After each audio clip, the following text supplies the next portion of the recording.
Hi guys, welcome to Westmonster Uncensored. I'm Michael Heaver. I'm Patrick Christie. And today on the show, all the latest on the Telford grooming scandal, more lawlessness in London, and we'll also be talking about billions of pounds handed from the EU to Turkey. Lots to talk about today, as ever.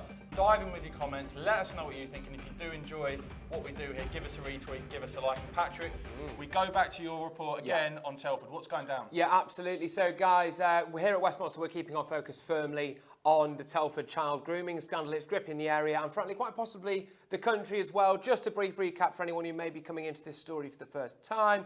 It looks like Telford could be the scene of one of the worst child grooming scandals ever to hit Britain. The estimated figure is around 1,000 girls have fallen victim to depraved child sexual abuse over the last 40 years. The police force in the area itself has just admitted there are 46 ongoing cases. That's obviously just the ones they know about. So big issues here. Now, I went to Telford the other day to investigate the scandal, and I'm going to bring to you the testimony of a father whose daughter is currently being abused. So basically, this is obviously quite. And you found that you spoke to this person, Patrick. I mean, just to give you a flavour, how long did it take you before you got speaking to this guy? So I parked my car up in the area, put it in the car park, and just kind of walked around the corner basically, and asked people if there's anybody there who knew anything about this grooming scandal. It's obviously quite a tricky topic to talk about.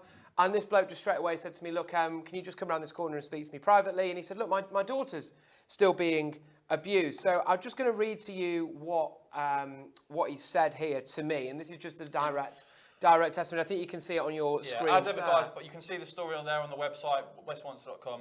Unbelievable what happened. So he's basically said, can I speak to you privately over here? Listen, I know it's still happening.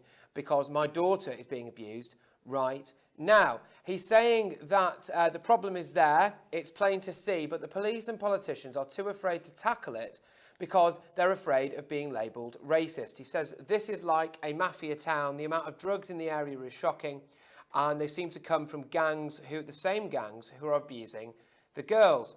And he goes on to say, you see big buildings around the town centre that are always empty. How do those business owners afford the rent? I think there's widespread money laundering going on.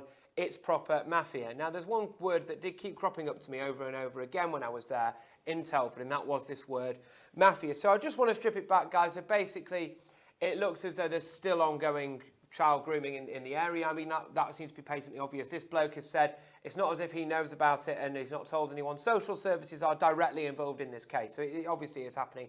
Social services have to make sure this girl gets to school or college every single day, just in case she's either absconded or she's been kidnapped, because that is how bad it is in this area, and it really is absolutely shocking. But this is an interactive show, as you know, guys. I did go to the scene, so please do throw any questions at me or get involved that way as well. Julia here on Facebook saying, why are they allowing their daughter to be groomed?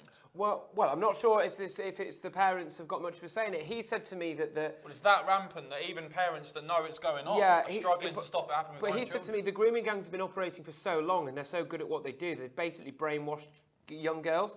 So they basically turn the girls against their own family, you know, and they do things that tried and tested tactics, you know, make it seem like the family's against them. And bear in mind, these girls they're targeting are of a vulnerable age, aren't they? And so that can help. But the other thing in the area, and it's one thing that he said to me, that I want to make something very clear now, and guys, thank you for everyone who's tuned in. Obviously, lots of comments coming in. We are going to go to them in a minute. But he's basically said, look, he was Indian, this bloke. And I said to him, look, what do you reckon? Is it mostly Asian grooming gangs? You know, because that's what we're hearing in reports. And he said to me, look, can you please make sure you don't call them Asian grooming gangs, because that implicates me in it. He's an Indian bloke. He says it implicates the Chinese. It implicates all those people. He said, actually, look, what we're seeing here, let's call a spade a spade. He said his direct quote saying, these are groups of Pakistani men.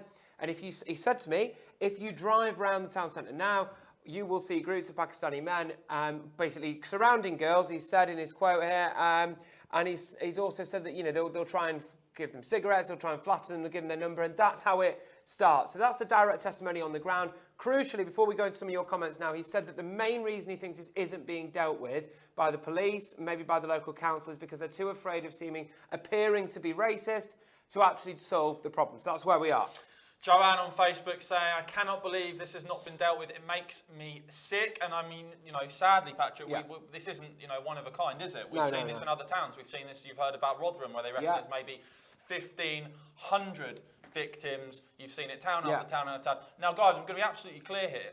We have been doing all we can to highlight this issue because even MPs, and we'll go to that in a minute, but even MPs in Parliament have been saying, what the hell is going on in our society? If you compare the level of coverage this story has had, the mass molestation, rape, abuse of young, vulnerable, working class girls in places like Telford and Rotherham, you compare the scale of the media coverage to say something like the President's Club. I mean, there is no comparison. It's chalk and cheese in terms of the level of coverage. But we are going to be highlighting this, and we're going to be doing more to expose. What is this still going on in places like Rotherham? Yeah. Is this going on in other towns and cities that we haven't even heard about? Yeah. What is the scale of this? Why is it being done? Why has nothing been done? Yeah.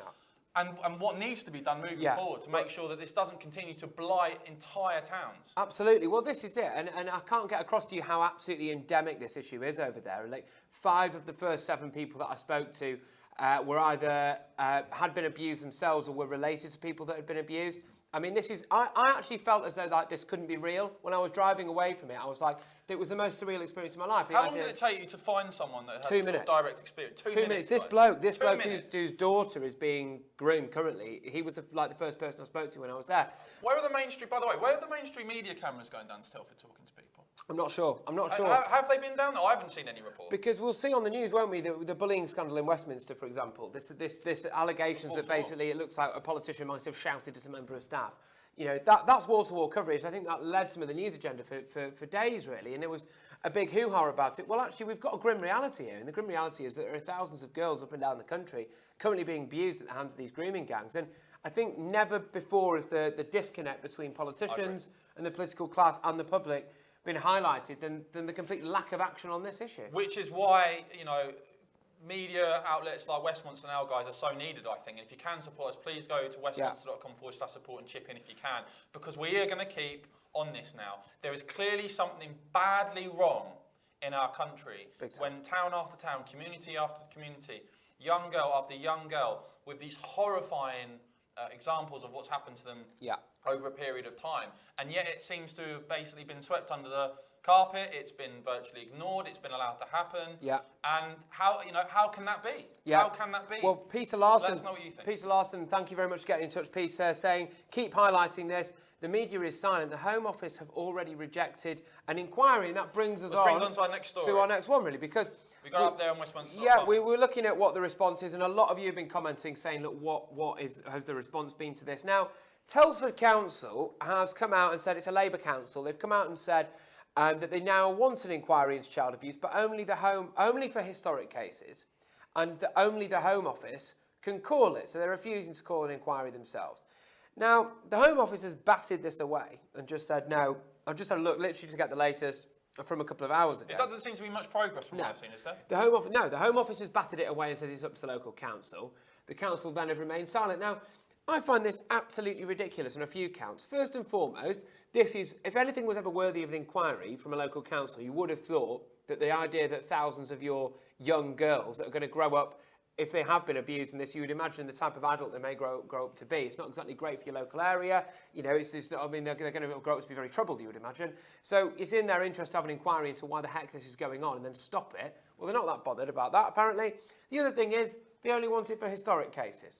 So what they're basically saying is, we'll look into what's going on now, though, isn't it? Yeah, we'll look into what went wrong up until, say, 2011, by which time now they've brought new measures in. So I'll tell you exactly what's going to happen. They're going to do a report and say, yes, there was a problem, but now everything's fine. Look at all the measures we've taken to improve, and everything's okay. It's not okay. It's not okay at all. Girls are still being massively abused in this area. We're going to go to a few more comments in a minute, guys, so do keep them rolling in. But gone to our next story related to this is the Telford and Wrexham police commander. Now, you've got a particular bee in your bonnet about this one, Patrick. This was basically the response from the local police chief. And he basically said that he doesn't think Telford is any worse than lots of places across England and Wales, and that Telford's no worse. Yeah. He says, welcome debate, education, understanding. I don't welcome guesses and unhelpful headlines about Telford. Absolutely. So, what do you make of that? Well, I might as well start calling him PC Ostrich because he's got his head buried so far in the sand. It's absolutely unbelievable if he really thinks that there isn't, if these issues are being sensationalised. I mean, has he ever walked around Wellington Town Centre where I went? It's not sensational. You know, if there's 46 ongoing cases, this is where that's what got me. That's what got me. So basically they're saying that the claim of 1,000 abused in Telford is potentially over the top and sensationalised. But in the statement that went out on the Westmonster Police's website, it actually said the police and local authorities here in Telford are currently working with 46 young people who are potentially victims of child sexual exploitation. So if you're currently working with 46, saying 1,000 potentially more abused over, say, a 30 or 40 year period doesn't seem to me to be an entirely unrealistic amount of people that have been abused. And certainly your personal experience of going there, of how widespread this is. Yeah, absolutely. But this is part of the problem, isn't it? So you've just heard us say that basically the council's not backing inquiry. They're not exactly going out of their way to try and get this problem sorted. And then you look at the police chief who's saying this is being sensationalised. What does that maybe tell you about that? I mean, to me, that screams of people that don't want to, admit that there was a massive problem, a bigger problem than they let on in the first place. They don't want to admit there's a problem still ongoing. And they certainly don't want to use their time and resources to try and sort this out. And this is part of the problem. Now, I make a point here, which to Superintendent Tom Harding, he's called. My point is, this scandal has been given a lot of publicity recently. Now, for a lot of those girls that may be thinking, look, now's my time to come out. I can finally come to the fore and say, I've been given the confidence by this media coverage to come out and say, I'm being abused. And then they see their police chief go on national television and say the whole thing's being sensationalised. And they see their head of their local council come out and basically knock back an independent inquiry. What message does that send to these girls who are currently being abused? You tell people that you're dealing with it. I'm sorry, but it really doesn't look like you are. Guys, not easy things to talk about, but we're going to keep talking about them. We're going to keep driving this up the agenda. A lot of you guys were very outraged by the lack of the BBC coverage, and it's because of your support when we were highlighting these things. It's because your retweets and putting this stuff out that actually, in my opinion, it forced it up the agenda and forced other people to have to report on it more. So thank you very much for that. If you're enjoying the show, do give us a like, do give us a retweet. Someone who spoke very plainly on this yesterday, on the BBC in fact, was the former MP for Blackburn, Jack Straw. Made some very, very direct comments. Yeah, that, of course, who else reported on these? Virtually no one. This is what I'll read what he said yesterday. So Jack Straw said it goes back. Some of the Pakistani society in the villages where these people come from, it's very complicated. Some people attribute it to Islam. That's not the case at all. Yeah. It's a cultural problem about the way in which this particular segment of Pakistani men in this country happen to regard white girls. They see them as easy meat. Telford MP Lucy Allen also said that the grooming gangs are without doubt of Pakistani heritage in Telford. There have been 2 cases prosecuted where gangs of Pakistani men were sentenced for long periods of time for abuse of white working class girls. Now, this is echoed as well by the father of this victim. And this has been echoed. Now, let's break this down, guys. What this doesn't mean, obviously, is that anyone of Pakistani heritage is involved or anything, right? To say that is just obscene, racist, disgusting. Yeah. But there is clearly a problem here. People like Jack Straw have brought it up. People like Lucy Allen, the current MP for Telford, are bringing it up. And what gets me again about this is that you've got there Jack Straw talking about how girls today in our country are viewed as easy meat. And where is the feminist outrage? Where is the outrage for people, the usually politically correct brigade, who get their pants in knickers in a twist about grid girls and stuff like that? Yeah. When you've got girls being targeted here as easy meat by predatory sexual offenders and paedophiles, and where is their outrage on that? Because they seem to be missing to me. I mean, we ran these comments and we wanted to highlight this as experience of MPs who have represented these communities, who are telling us how it is in their experience of having represented these areas and lived in these areas.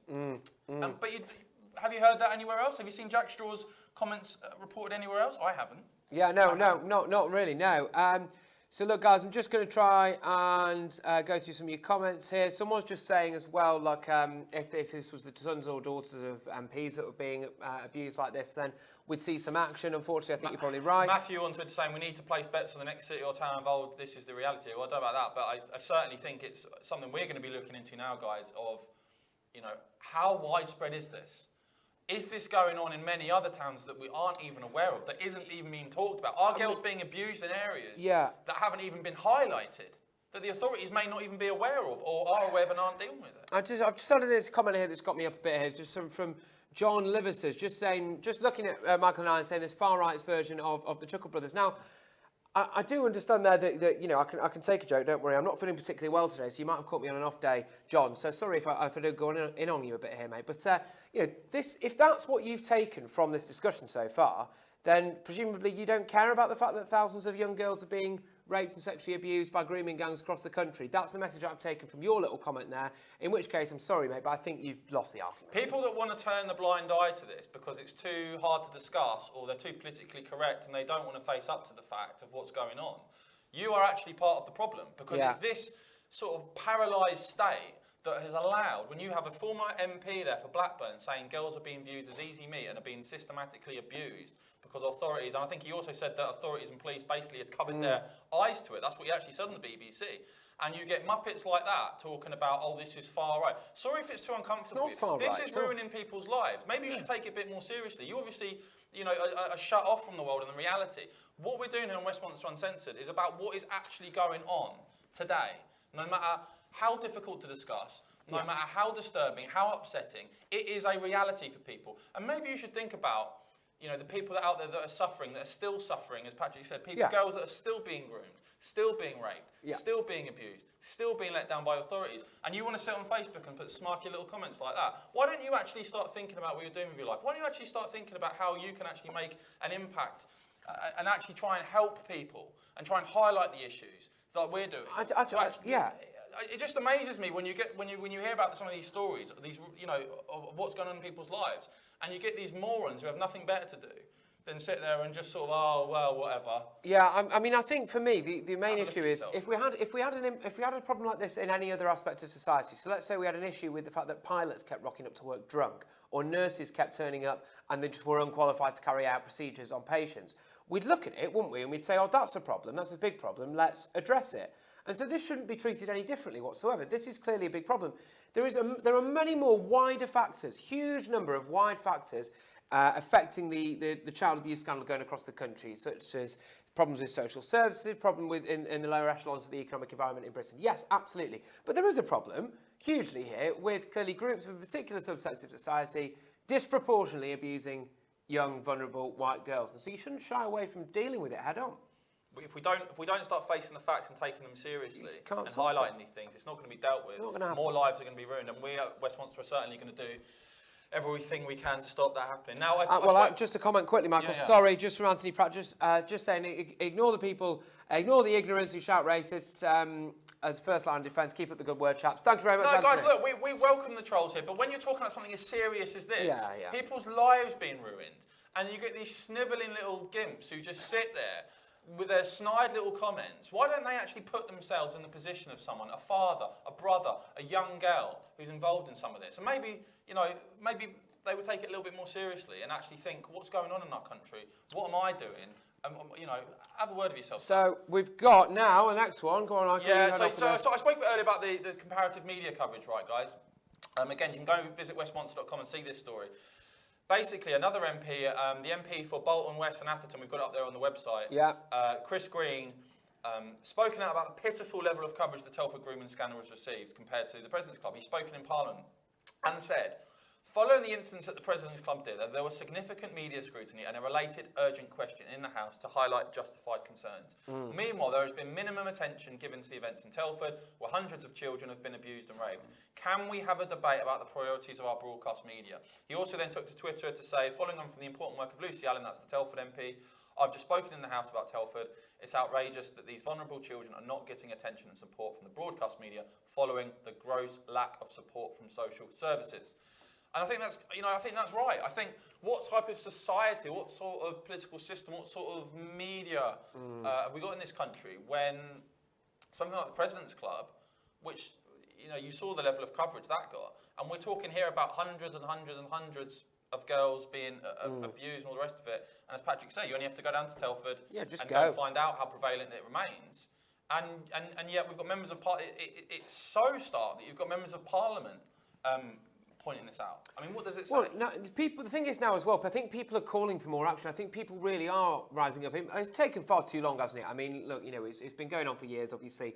Just seems to be relatively widespread across the country, but people are getting, well, we've had a load of your comments coming in from people calling for much tougher sentences for those people, basically saying, look, we need more action on this. And we've got a load of comments here as well, just saying, look, it's time that these people were given much longer sentences. It's time that politicians stood up and do it. So it's good, it's good that people are now finally realising, really. And I just want to, before we move on to our next subject, guys, I just do want to thank you guys, because we've been highlighting this all week, and it's because of you guys retweeting and sharing our stories that really, in my opinion, Westmonster has played a large part in actually making sure that this can't be swept under the carpet, that it is highlighted, and that it is given at least some of the coverage in the mainstream media that it should get. So thank you very much. Your donations paid for me to be able to go down to Telford and highlight the issues. So look, guys, as ever, we really do want to help you keep supporting us and support the work we do. We've got big plans to help keep doing this kind of thing, so do give us a hand, please. Now, on to our next story.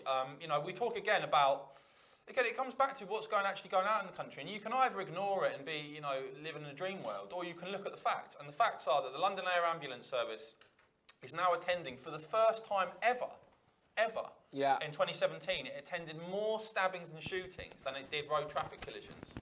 I mean, can you imagine that? So basically, in 2017, the helicopters attended 560 stabbings and shootings compared to 533 road traffic incidents. And that, don't forget, that's the London Air Ambulance. So that's just in the capital city. It highlights once again, it's something else we've been talking about, guys, of the level, the scale of violence now in our capital city is frankly a national disgrace.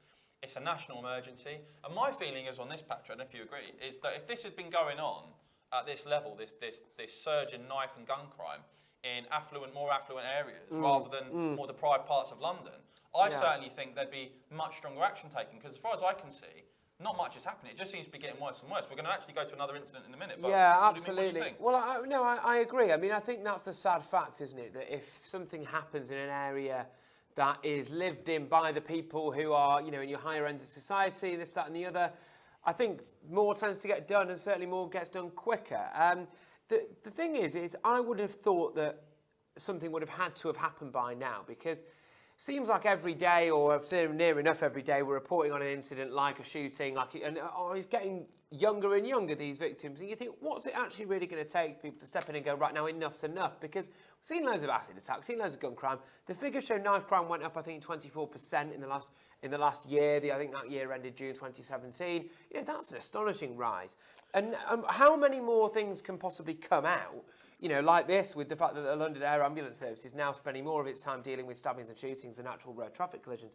How many more things can come out before people stand up and go, actually, we need something done about this? Guys, thank you very much for your comments. We've got lots of lovely comments rolling in.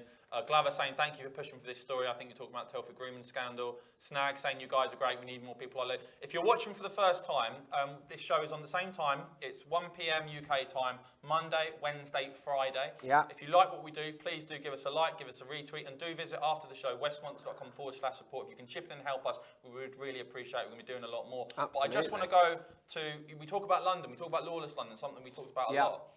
Is we've got this horrific incident, and I've covered a lot of these guys, but this even, not shocked me, but it just turned my stomach. 14-year-old boy, 14, shot in Seven Sisters, North London. I mean, what is it coming to? Can you imagine being 14 and growing up in this part of London? Yeah. And you're seeing kids your age, in secondary school, being shot. I mean, what sort of effect is this having on our young people, young teenage boys growing up, seeing their peers get shot on the streets of London? And the thing that gets me again about it is this won't be headline news. You probably won't ever know the name of this boy. It probably won't be a massive national story. But just think about that in this country now. You've had the grooming. You've got young boys, not even men, young boys, shot in London. So no, he's survived, but he's actually got life-changing injuries. So that's his life changed forever. And I just think, put yourself in the perspective of someone that age, that impressionable, growing up in an environment where maybe it's your friend or it's your brother or it's someone you go to school with, and that's going on. Yeah, in London today. We've got loads of I mean, people. this is completely out of control. Yeah, and it is absolutely mental. This shouldn't be happening. We shouldn't be having, in Britain, in London, we shouldn't be having young boys growing up, 14 years of age, being shot in North London. Yeah. Oh, well, people agree with you here. David Baguette, fantastic surname that. I might go and get one myself in a little bit, actually. But he's saying that the London Mayor has no control, and it's certainly looking that way. We do see... We can't do law and order on the cheek, though, can you? That's the thing. We've pursued this soft justice approach. And we're seeing the fact that the baffling fact that despite the fact that we obviously know there's quite a big terror threat, we know that these knife crimes and gun crimes are spiralling, yet the Met is facing a budget cut of £413 million. Around half of London's police stations are set to close. It's all a bit odd, you know, it doesn't really seem to ring true. It's almost like no one's really thought it through, and I can't quite get it. But I do want to know what your opinions on this are. We'll go to a few in a minute. But I just want to make this point: is when is the last? I'm sure we'll keep doing these stories, guys, because nothing seems to be happening. If anything, they seem to be accelerating in how often they occur: shootings, stabbings, all the rest of it. When is the last time in Britain you actually saw a politician stand up and say, "We need longer sentences. We need more prisons. We need more police officers put in areas where this sort of violence is occurring. And actually, we need to send out a stronger message." Because all I've seen for about the last decade plus is all this bullshit about, oh no, it's all about, putting your arm around people and David Cameron hug a hoodie and all this nonsense. What we actually need in this country is more prisons, a greater deterrent, and a far tougher message. At the moment, I believe, you can actually get caught with a knife. The first time, you don't even get prison sentence. I think the mandatory law kicks in when you get caught with a knife twice. Yeah. So basically, if you ain't been caught before, you can go outside with a knife knowing, you're pretty confident. You ain't getting, if you get nicked, you ain't getting banged up for it. Yeah. I mean, what sort of pathetic message does that send out to potentially harden criminals? Well, it's so weak. And we're seeing the results at the moment, which is spiralling violence on the streets of London. Well, Mark Forrest, thank you for getting in touch, Mark, saying it shouldn't be happening in this day and age. And Sandra Blackmore Wood saying it's so dangerous in London now, I refuse to step foot in it. Now, we've heard that quite a few times, sadly. I appreciate that we probably do have quite a few viewers who aren't in London. It is something we're working on here at Westmonster to try and bring a wider picture of what's going on up and down the country. We have got some plans for that, so do stay tuned, obviously, and keep your eyes peeled. Well, you're right, it isn't just London. I did a story the other day, a guy in his 20s, I believe, was stabbed to death in Oldham. He'd been to, I think he was a Muslim lad, been to the mosque for terrible prayers, terrible and stabbed to death in broad daylight at about 3 p.m. You know, again, it's not a headline story. You may not have even heard about it, but that is going on. Young lives being lost week after week. Susan Mazzano saying the same thing's happening in Birmingham. I'm from Manchester myself, or near Manchester, and I know that there's it certainly looks like from the local news there's been an increase in stabbings and things there. And guys, if there are any stories, by the way, that are going in your area, if there are instances that we've missed, because we aren't, the fact is we don't want to be a London-centric media organisation like a lot of people are obsessed with London. The fact is there is a lot of stabbings and shootings going on in London. But if there are stories where you are, email them in either to me or Patrick. Our emails have come up, our Twitter handles have come up. There they are. And, send it on Facebook as well. You can actually message the page. So if there are stories that you are like, well, why is no one covering this because it's not in London? Do send them to us, We need your little tips. We will cover them. We will cover them. We cannot keep going on down this path of soft justice. Yeah. Of seeing, for God's sake, 14-year-old lads shot. Yeah. I mean, well, the soft justice thing is an issue, and a load of you are commenting about that. Joanne McCarson saying hard time, it's more like a nice time. And someone else did comment earlier as well. It does point out as well, just returning very quickly to our initial one about Telford, just saying about the grooming scandal. Yeah, just for those that just give us a quick overview of... Yeah, well, okay, yeah. Well, basically, I went down to Telford after it emerged that it could be the scene of Britain's worst ever child grooming scandal. And I spoke to a bloke whose daughter is currently being abused by these grooming gangs, unfortunately. He's saying that it's still absolutely rife there. He's saying if you drive through the town, you can actually physically see it going on as well. He's basically saying that it could be part of some kind of wider mafia-style involvement as well with, drug running and money laundering, etc., etc. And he said, just in a nutshell, he's basically said that the police and the council, he thinks, are too afraid to deal with it because they're afraid of coming across as being racist. So obviously there are some big issues there at play. At the same time, we've seen that the local police officer, police chief, has come out and said that he thinks the whole thing is being sensationalised, which I think is quite a deplorable thing to say, especially considering the number of victims. We've got Mikesy on Twitter saying London seemed okay last weekend. Well, I think it's different in different places. It's different. Well, I'll just give you the fact. I mean, the London Assembly Police and Crime Committee They did a report that found that since 2014, the number of firearm offences has spiked by 44%. Huge 2,542 gun crimes in the year ending October 2017. So, you know, it is happening. It isn't warfare in places like Westminster and things like that. What we're talking about here, generally, are areas where there's deprived areas where there's poor working class lads and ladies growing up. And there's virtually open warfare now. They're growing up in incredibly violent conditions, and the stats don't lie for themselves. You look at the crime stats that are coming out for our country overall. Yeah. What is it?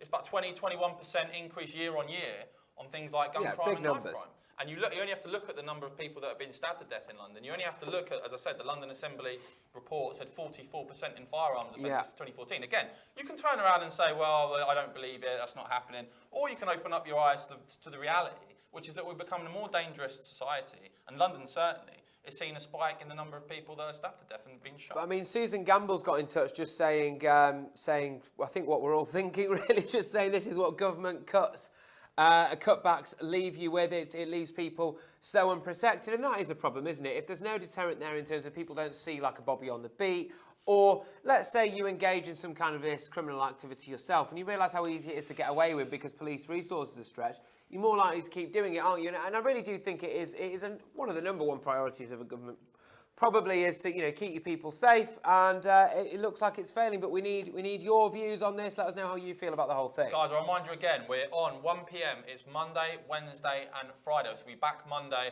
But a few more things we want to go through. If you are enjoying the show, do give us a like, do give us a retweet, do visit westmonster.com/support. If you support what we talk about, what we stand for, how we say it, how we tell it straight, how we interact, we need your support. So please do go to westmonster.com/support after this show. Now, when we talk about threats, they don't come much bigger than the jihadi threat, frankly, radical Islam.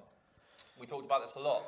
And the outgoing Europol director, Rob Wainwright, has said, again, you can go to westmonster.com. By the way, guys, you can see our regular email sign up there on the website. Do get yourself signed up. You'll get a daily email during the week, just keeping you up to date to all the major stories you don't miss out. So do get yourself signed up.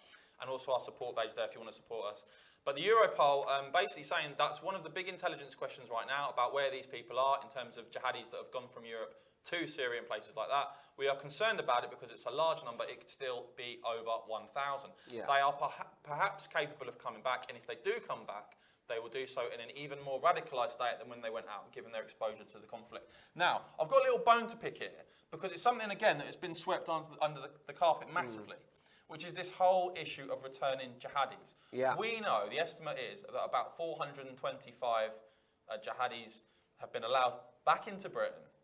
And you contrast that with the outgoing Europol director saying they are perhaps capable of coming back. And if they do come back, there will be even more radicalised state. So wait a minute. There's a complete contradiction here, isn't there? We've got a security expert saying those that come back from these places may be even more radicalised because they've been exposed to conflict, and they may have been trained, they probably have been trained to kill. And yet our government have allowed hundreds of these people back. Who are they? Where are they? Why has this been allowed to happen? Well, it can't be rocket science, can it? I mean, if you pledge allegiance... I mean, look, we've all had an off day, haven't we? But I've never pledged allegiance to the caliphate, booked a plane ticket and then gone to Syria to fight for them and then tried to come back. I mean, it's all very well and good for the government to turn around and say, oh, these guys they're no longer a national security risk. They're more of a national security risk than me, aren't they? They're more of a national security risk than you. It's common sense. If you've already inclined to mentally kind of go down that route, and then you go over there and you see some absolutely horrendous things, and then you come back into British society, you're not exactly going to go and get a job in accounts, are you?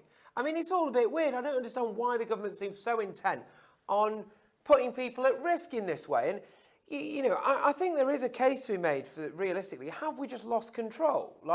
Have we... I don't understand it.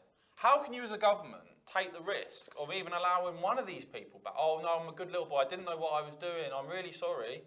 And then they come back here, they're trained, they're potentially some sort of double agent. They've just blagged their way back into the country to commit an atrocity. Mark Appley... And we're talking about hundreds of people here. Mark Appley's making a good point here. He's saying, look, if we kick out 23 Russian diplomats on, as he calls it, unproven acts of terrorism, but we'll allow 400 plus jihadis back. And sometimes, you do look at politics and you think, this is all a bit weird, isn't it? And just before we came on air, a story, again, it's on westmonster.com there. We've just seen a conviction. A Iraqi asylum seeker found guilty of attempted murder of the Parsons Green tube bombing. Yeah. I mean, that just really brings it home, doesn't it? This was a bit of an odd one now, and the guy's been found guilty, so there's less restrictions on what we can say about this, because if you're wondering why we'd been a little bit quieter on it, it's because obviously ongoing court cases, you can't find yourself in contempt there. I mean, from what we've heard in court, this bloke's come over, had an interview with the Home Office before he was granted asylum, told them that he's had direct contact with ISIS and that he's been trained by them. He's then been dropped into, I think it was Surrey or Sussex, somewhere, a family there to be fostered or adopted, whatever the thing is. And then, he's been caught by a colleague at work listening to a jihadi call to arms. And then, surprise, surprise, he's let a bomb off on a tube. That bomb, by the way, which he's then gone and said was only intended to scare people, was packed with knives and nails and screwdrivers. And then we've not done him for terror. We've not done him for a terror offence. We've done him for attempted murder. I just find the whole thing a bit odd. I don't know what the answer is, guys. Sorry, if you're looking for the answer, I don't know. I'm not a spook. I'm not in MI5. I do just find sometimes you do look at these cases and you think that's a bit weird. But what do you guys think? Because this is obviously about you. It's interesting to see what you think. Let's get involved. Yeah, we're going to go to Patrick's going to do a few comments in a minute. I'm just going to do the next story, which is this. I mean, guys, you talk about the European Union. I've always said the EU, Brussels, is world class at one thing: spending money. This is the biggest catastrophic money pit we've seen in history, is it not? The European Union, it's up there on the website, on Westmonster.com. The European Court of Auditors have slammed the EU, who have basically funneled money into the pockets of Turkey's Islamic dictatorship, basically given them 4.6 billion euros to prepare for EU membership between 2007 and 2013, and a further 4.5 billion euros set for between 2014 and 2020. And even the European auditors are saying that the EU financial assistance for Turkey had only limited effects. The funds spent have barely addressed a number of fundamental needs. So wait a minute. Let's break this down. So we've got Brussels talking about they need this Brexit bill, and they're we need this money from you to keep going, and they're lumping billions of pounds over to Turkey. And even the European auditors have said this is basically a catastrophic waste of money. I mean, the European Union is a complete and utter joke. We talk about this a lot. So many European countries now, you're seeing Eurosceptic forces rising because of garbage like this. And by the way, you have a lot of people in this country say, oh, the whole prospect of Turkey joining the European Union is a complete myth. Well, it ain't much of a myth when they're giving them £9.1 billion between 2007 and 2020 to prepare them specifically to join the bloc. That's not a myth, is it? Yeah. But you won't hear, I mean, that's the fact. That's what's actually going on. We now are going to be handing over money in terms of Brexit bill to the European Union, who are funneling it to Turkey. I think it's an absolute disgrace. And as I say, the money allocated here is specifically to prepare Turkey to join the European Union. It's a nut house, guys. Absolutely. It's a complete nut house. Thank God we're leaving. Well, returning to some of your comments quickly, I'm sure you get very fired up about that, so I look forward to reading those. Frank Nicholson's got a very, very important point here. He's just asking, where's my tie? Do you know I normally wear a tie on these streams? Well spotted. Unfortunately, Frank, if you've wondered why I'm talking like I'm underwater, I've got a bit of a cold, I've got a bit of a throat, so I thought I'd show the world my lower neck today, and you are, of course, very welcome. So in terms of the Parsons Green thing, so Joanne Sherritt's just saying, why aren't we deporting him if he was an asylum seeker, etc. I don't know. Ben Rowe saying the criminal justice system is a joke. And yeah, so that's it basically for that. Let's have some comments on the Turkey thing now, guys, if you can. Last story now, and I'm going to let you do this one, Patrick. Oh, really? I'll let you do this one. Oh, yes. I mean, this, guys, this is... I think Cameron and Osborne have got off quite lightly in terms of their dereliction of duty and what they actually did in office. Yeah. And we talk about this, Patrick. So this was George Osborne on LBC. Yeah, George Osborne's just been full George Osborne here, which is, I mean, rarely in politics have you seen a man so openly care so little about the wider public and seemingly care for his own personal interests. I mean, this bloke was asked, look, George, when you were in government and you were kind of running the country and stuff and you were asked to do that job to make sure everything was as good as it could be for the British public. Why that sense of national duty. Yeah, the reason you were elected, in that job that you were very handsomely paid for many years there. Why, can just ask, sorry to bring it up, George, but why weren't you committed more to maybe preparing just in case your side lost the referendum and we voted for Brexit, which of course happened. So George Osborne basically said it would have been extraordinary for a government that wanted to stay in the EU to plan for its departure. Or no, how about it would have been actually quite a responsible thing to do? So they let basically up shit creek without a paddle. Oh, well, if we get the result we want, we'll stay in power. Yeah. If there's a leave vote, well, you know, whatever. Like the balls on this bloke. Do you know what I mean? Like that does, part of me is a little bit impressed here. That does take quite a lot of knackers to go on, go to the public and go, yeah, well, of course we didn't prepare. Why would we? I mean, this is brilliant, isn't it? I mean, it just shows you the arrogance of that Cameron institution, really. And frankly, you know, although I'm not a massive fan of the way things are currently going on in government and stuff, I think it's for the best that we still haven't got people like that in government at the minute, because that is, has been said by Andrew Pearce, the editor at the Mail, of course. He's just saying that it is a shameful dereliction of duty. And it's the fact that he's so open about it, I think, tells you a lot about the type of person that he is, really. Guys, thank you very much for joining us today. It's been one hell of a week. A lot more to come next week. We'll be back on Monday at 1 o'clock UK time. Give us a like, give us a retweet, and do visit westmonster.com if you want to, westmonster.com/support if you want to support us. We would appreciate if you can chip in. Have a great weekend, and we will see you on Monday. Take care, guys.